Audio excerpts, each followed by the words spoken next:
diku nga gushti i 1926-ës, Lumo Skëndo, teksa i referohet degenerimit të fjalorit të rinis në atë kohë,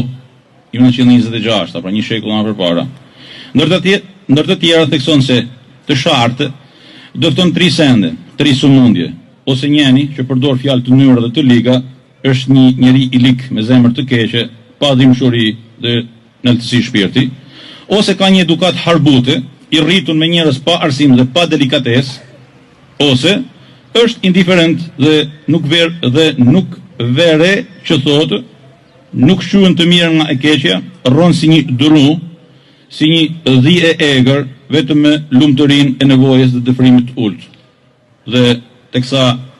e sjellën në Lumo Skëndon dhe jemi në periudhën e fushatave elektorale, mendoj se masë miri shkrimi i tij me titullin Edebiahu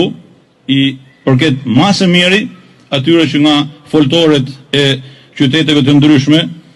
e bombardojnë masën me lloj-lloj banalitetesh për të cilat ne nuk kemi nevojë dhe duhet distancohemi prej tyre.